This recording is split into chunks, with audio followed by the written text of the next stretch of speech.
Hi friends, welcome to Ragas Kitchen. நீங்கள் நம்ம channel subscribe பண்ணலன்னா கீழ இருக்க சப்ஸ்கிரைப் பட்டன் பிரஸ் பண்ணிக்கோங்க. அப்படியே பக்கத்துல இருக்க பெல் பட்டனையும் பிரஸ் பண்ணிக்கோங்க.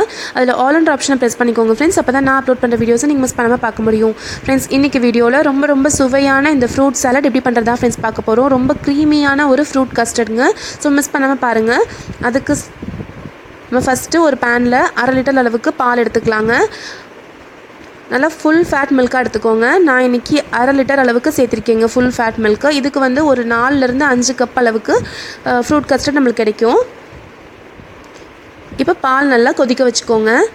இப்போ பால் கொதிக்க ஆரம்பித்ததும் இது கூட நம்ம வந்து 5 டேபிள் ஸ்பூன் அளவுக்கு சர்க்கரை சேர்த்திக்க போகிறோம்.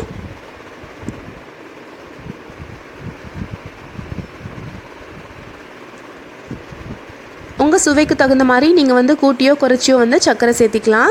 நான் வந்து இன்றைக்கி 5 டேபிள் ஸ்பூன் அளவுக்கு சேர்த்திருக்கேங்க. இப்போ சர்க்கரை நல்லா கரையட்டும். அதுக்குள்ளார நம்ம கஸ்டர்ட் பவுடரை கரைச்சி ரெடி பண்ணிக்கலாம். பால் வந்து சிம்மில் வச்சுருங்க. அதே மாதிரி அடிப்பிடிக்காத மாதிரி பார்த்துக்கோங்க. இப்போ ஒரு பவுலில் 2 டேபிள் ஸ்பூன் அளவுக்கு கஸ்டர்ட் பவுடர் எடுத்திருக்கேங்க.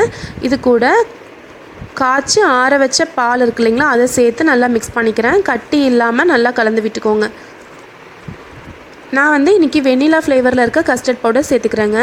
சப்போஸ் நீங்கள் வேறு ஏதாவது ஃப்ளேவர் இருக்குனாலும் நீங்கள் அதை சேர்த்திக்கலாம். சப்போஸ் இது இல்லைன்னாலும் நீங்கள் வந்து இதுக்கு பதிலாக கார்ன்ஃப்ளவர் மாவு 2 டேபிள் ஸ்பூன் போட்டு இது மாதிரி பாலில் கரைச்சிட்டு இது கூட வெண்ணிலா எசன்ஸ் வந்து ஒரு 1/2 மூடி அளவுக்கு சேர்த்திக்கலாம். அதே ஃப்ளேவர் உங்களுக்கு கொடுக்கும். இப்போ பால் கொதிச்சிட்ருக்கு. இதில் நம்ம கரைச்சி வச்சுருக்க இந்த கஸ்டர்ட் பவுடரும் பால் இருக்கு இல்லைங்களா, இதை வந்து நம்ம சேர்த்திக்கலாம். சேர்த்திட்டு நல்லா கலந்து விட்டுக்கோங்க. ஒரு 2லேருந்து 3 நிமிஷம் மீடியம் ஃப்ளேமில் அது கொதிக்க வச்சிங்கனாலே போதுங்க. நல்லா திக்காயிரும்.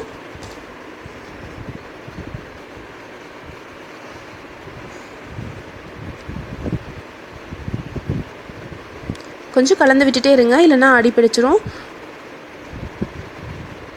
இப்போ பாருங்கள், நல்லா திக்காயிருச்சு பாருங்கள், நல்லா க்ரீமி ஆயிடுச்சு.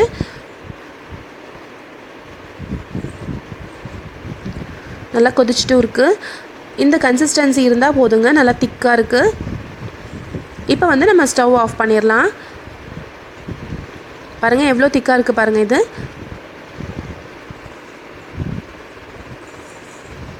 இது நான் ஸ்பூனில் காமிக்கிறேன் பாருங்கள் இவ்வளோ திக்காக இருக்குது. இதே நீங்கள் வந்து ஸ்ட்ராபெரி ஃப்ளேவர் இதெல்லாம் சேர்த்திங்க அப்படின்னா கொஞ்சம் பிங்கிஷ் கலரில் இருக்குங்க. நம்ம வெனிலா ஃப்ளேவர் வந்து லைட் எல்லோ கலரில் இருக்குது.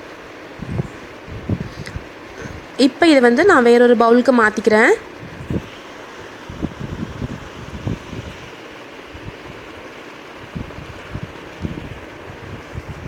இது வந்து குழந்தைங்க ஸ்கூல்லேருந்து வந்ததும் சாப்பிட்றதுக்கு கொடுத்தா ரொம்ப விரும்பி சாப்பிடுவாங்க. ஏன்னா ரொம்ப க்ரீமியாகவும் நல்லா ஸ்வீட்டாகவும் இருக்கும். குழந்தைங்களுக்கு ரொம்ப பிடிக்கும். இதை வந்து சில்லுன்னு சர்வ் பண்ணால் ரொம்ப நல்லாயிருக்குங்க. அதனால் நான் இதை வந்து இப்போ ஃப்ரிட்ஜில் எடுத்து வச்சுக்க போகிறேன். ஒரு 20லேருந்து 30 மினிட்ஸ் நம்ம ஃப்ரிட்ஜில் வச்சுக்கலாம். ஃப்ரீசரில் வைக்க தேவையில்லை. நான் இது கூட இந்த ஃப்ரூட்ஸ்லாம் தாங்க சேர்க்க போகிறேன். ஆப்பிள், பொமிக்ரானட், மேங்கோ, மாம்பழம், ஆப்பிளும் அப்புறம் மாதுளை முத்துக்களும் சேர்த்துக்க போகிறேங்க. இப்போ ஃப்ரிட்ஜிலேருந்து நான் அதை எடுத்துட்டேன். பாருங்கள் நல்லா திக்காக இருக்குது. எங்கேயுமே கட்டி இல்லாத மாதிரி நல்லா கலந்து விட்டுக்கிறேன். நம்ம ஃப்ரிட்ஜில் வச்சு எடுத்து சர்வ் பண்ணுறப்போ ரொம்ப சில்லுன்னு இருக்கும். ஸோ ரொம்ப விரும்பி சாப்பிடுவாங்க. நீங்கள் இது தனியாகவும் வச்சுக்கோங்க. எப்போ சர்வ் பண்ணுறீங்களோ அப்போ மட்டும் மிக்ஸ் பண்ணிக்கோங்க போதும். இப்போ நான் இது கூட மாம்பழம் வந்து கட் பண்ணி வச்சுருக்கேங்க. அந்த பீசஸ் எல்லாம் சேர்த்திக்கிறேன். நல்லா இனிப்பாக இருக்க பழங்களாக வந்து சூஸ் பண்ணிங்க அப்படின்னா ரொம்ப டேஸ்ட்டாக இருக்குங்க. புளிப்பு இல்லாத மாதிரி இருக்க பழங்கள் வந்து நீங்கள் சூஸ் பண்ணிக்கலாம். இப்போது ஆப்பிள் துண்டுகளும் சேர்த்திக்கிறேங்க. நீங்கள் இது கூட வந்து வாழைப்பழம் இருக்குது அப்படின்னா அது கூட சேர்த்திக்கலாம். கிரேப்ஸ் கூட சேர்த்திக்கலாம். ஆனால் புளிப்பு இல்லாத மாதிரி பார்த்துக்கோங்க. அதே மாதிரி இப்போ மாதுளம்பழம் சேர்த்திக்கிறேங்க. இது எல்லாத்தையுமே சேர்த்து நல்லா மிக்ஸ் பண்ணி விட்டுருங்க. நிறைய ஃப்ரூட்ஸ் இருந்தால் ரொம்ப டேஸ்ட்டாக இருக்கும்.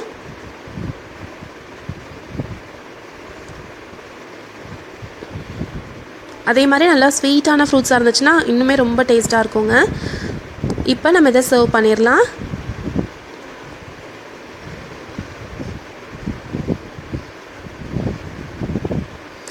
எல்லா ஃப்ரூட்ஸுமே எல்லா பவுல்லுமே வர மாதிரி நீங்கள் வந்து சர்வ் பண்ணிக்கோங்க.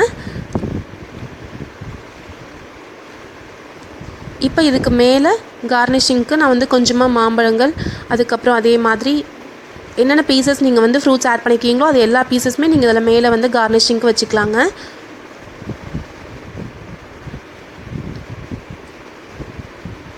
இந்த மாதிரி நம்ம சூஸ் பண்ணுற ஃப்ரூட்ஸ் வந்து நல்லா கலர்ஃபுல்லாக இருந்துச்சு அப்படின்னா ரொம்ப பிடிக்கும். குழந்தைங்களுக்கும் ரொம்ப பிடிக்கும். சாப்பிட்றதுக்கும் ரொம்ப ஆர்வமாக இருப்பாங்க. ஃப்ரெண்ட்ஸ், சுவையான ஃப்ரூட் கஸ்டர்ட் ரெடி ஆயிடுச்சு. கண்டிப்பாக ட்ரை பண்ணி பாருங்கள். இந்த ரெசிபி உங்களுக்கு பிடிச்சிருந்துச்சு அப்படின்னா நம்ம சேனல் ராகாஸ் கிச்சனில் ஒரு லைக் கொடுங்க. ஃப்ரெண்ட்ஸ் கூட ஷேர் பண்ணிக்கோங்க. சப்ஸ்கிரைப் பண்ணி வச்சுக்கோங்க. தேங்க்யூ.